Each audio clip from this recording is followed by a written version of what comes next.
Is that Steppenwolf? You gotta be fucking kidding me.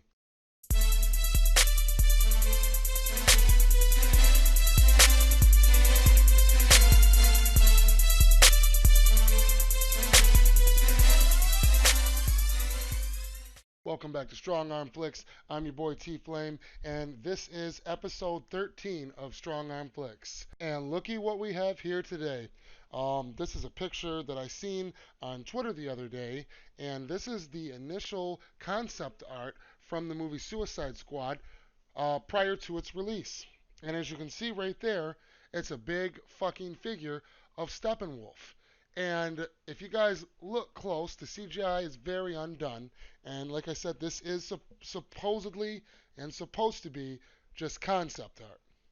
But if you look close at the model, this looks extremely similar to Zack Snyder's BVS Ultimate Edition near the end when we seen our first true glimpse of Zack Steppenwolf. If you look at this CGI model, it looks like this Steppenwolf was modeled right after that initial Steppenwolf. That scary Steppenwolf. That menacing, big, Hulk-like demon monster Steppenwolf that we got at the end of BVS. And there was also a image that I seen a while back, and it was a screenshot of David Ayer speaking with a fan, and basically what he said was, and there was a boom tube. It showed a picture, an image of a boom tube, and it showed an image of, I believe, Steppenwolf far off into the distance with a lot of people it looked like under his control and what looked like a mother box. And in the caption, David Ayer said basically that as the Justice League story arcs evolved, basically this went away. Now, to me, that could mean a couple of things. I know for damn sure that it didn't have nothing to do with Zack Snyder because unlike everybody else at Warner Brothers at the time, David Ayer was stoked to be working with Zack Snyder and creating the first ever DC universe, and he was trying to stay in line with what Zack had envisioned. His movie, his initial Ayer cut, which we need to fight and get released, as much as the closest movie by a different director to Zack Snyder's true work. And in my opinion, and based on the evidence that's out there, I believe that his movie was doomed to fail before it even started. Basically, everything all stems back to one event. Everybody bitching and crying about fucking BVS after it hit theaters. Now, again, why did everybody bitch? Not everybody, but why did over half of them people, 50 to 60% of the complaints, was because of the fact that the studio mandated a 2-hour runtime for BVS in theaters, or under a 2-hour runtime. Well, I can't remember if it was exactly 2 or just under 2. The theatrical cut I'm talking about, guys. I don't watch it. I fucking can't stand it. The Ultimate Edition is so far superior. But it was because of that mandate, the studio went in and they removed plot essential fucking scenes to BVS. So when people went into the theaters, they were like, "What the fuck is going on?" When you're an artist and you create something, there's always going to be critics. There's always going to be people saying, "Oh, I don't fucking like that. That's stupid. I don't understand it. I don't get it." Not everybody understands good art. But my point is that 60% of that BVS, the issues and the complaints from critics alike, was because of the fact that they didn't see a lot of the scenes that were removed made them not be able to follow along with what the fuck was going on in the movie. So when the Ultimate Cut was released, fucking critics and fans alike went and fucking apologized to fucking Zack Snyder. They straight up was like, "Dude, I am so sorry. You know, clearly this shit was removed by the studio for runtime reasons, and your movie is actually not bad. It's actually a very good fucking movie." Okay? But the point is, the studio caused all this shit by being too fucking involved, and all this bullshit is because of that. They cut the runtime, they dabbled with the movie, dabbled with the formula, the magic. The movie got critically fucking panned, and even though it was a masterpiece, and they were to blame for that. And if they had not fucked with BVS early on and just let him do his thing, let David do his thing, none of this shit would have happened. None of this shit would have happened. I'm so fucking furious, guys, that we are, as DC fans, our first fucking live cinematic universe completely got fucking destroyed before it got off the ground from the inside.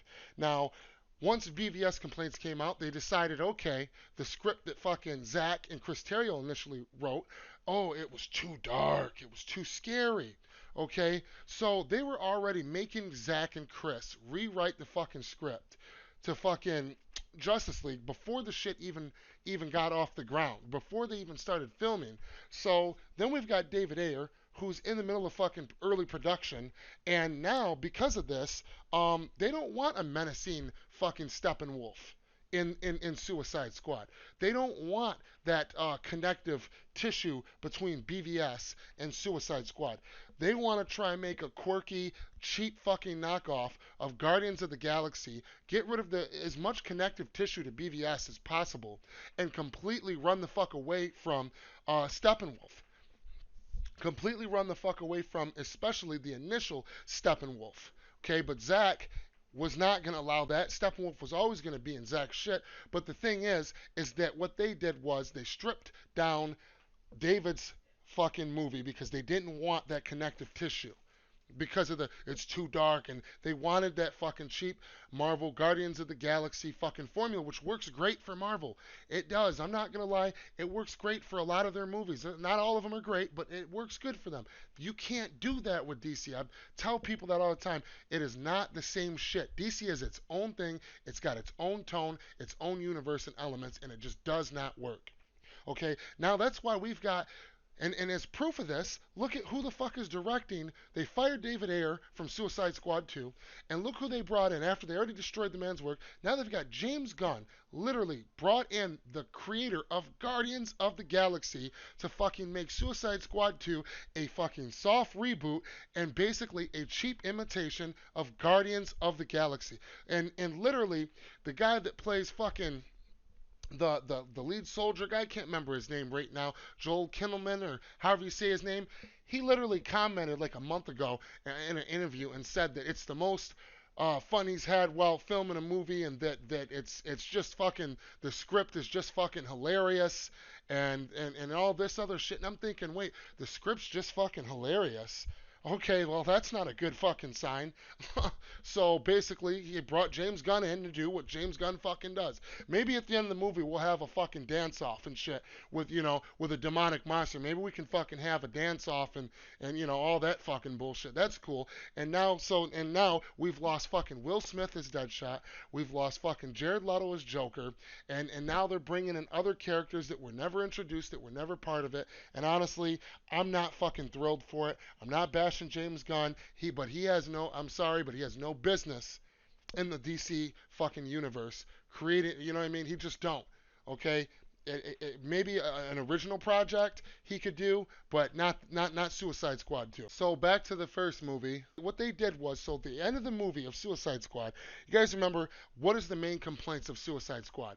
That the Joker, they didn't understand the Joker because he was barely in the movie and he was advertised to heavily be in it, which he was initially in it in the Ayer cut. So basically, that complaint the studio created because they cut him out of the movie because they refilmed every scene that we had in the movie that was Jared Leto's Joker, which was about fucking 6 minutes, was complete fucking reshoots. Even that, what you did see of him that was in the movie, was not what he filmed, was not supposed to be in that movie. Okay? And so, now you've got Jared Leto with really nothing to do. He's just basically like an obsessed fucking boyfriend in the movie.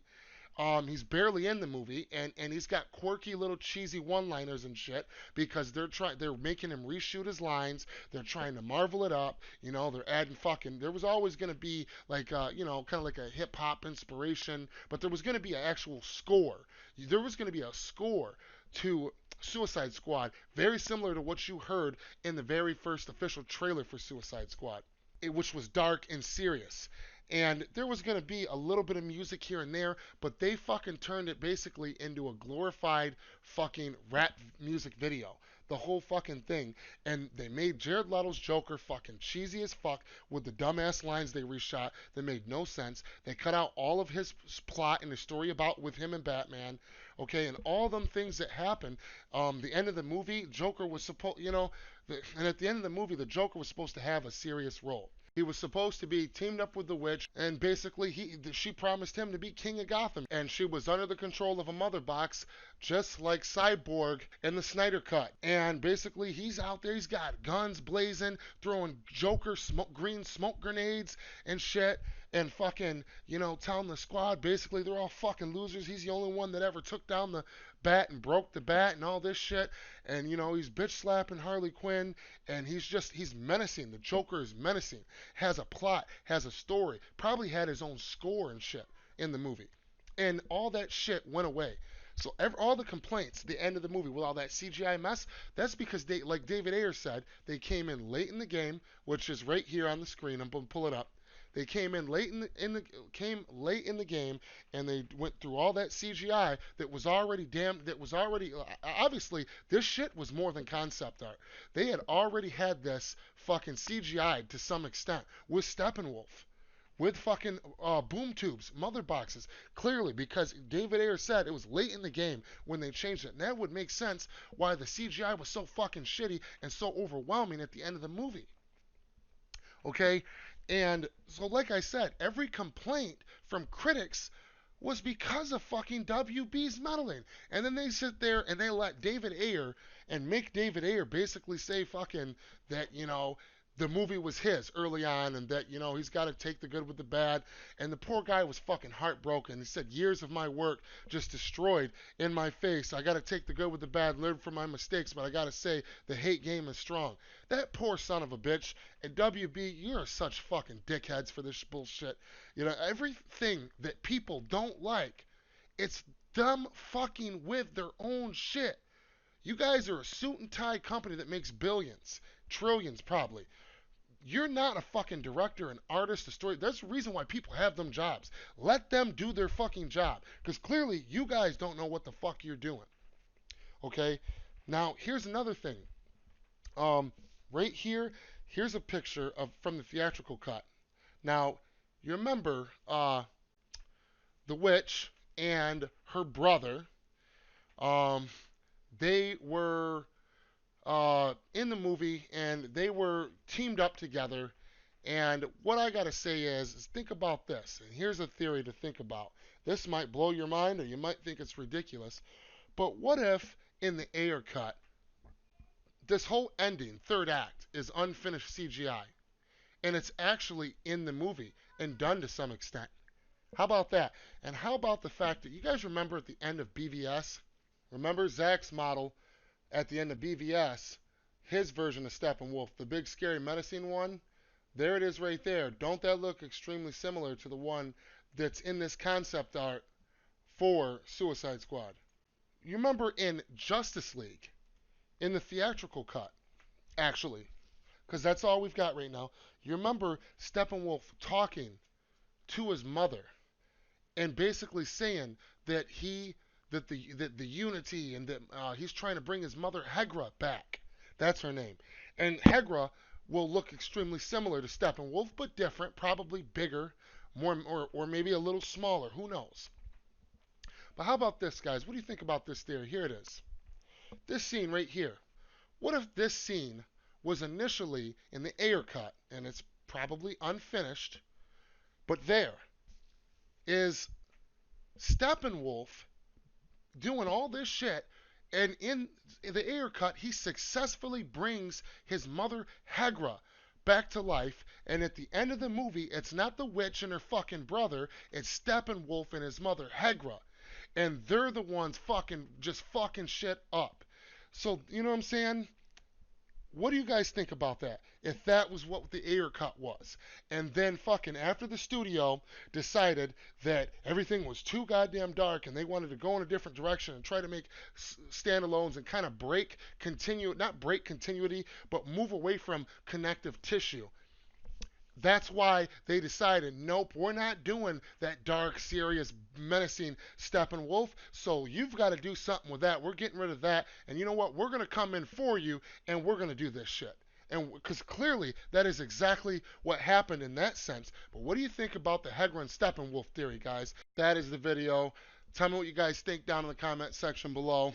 I'm your boy Tflame. If you like what you see, like what you hear, please smash that subscribe button and ring that bell. Till next time.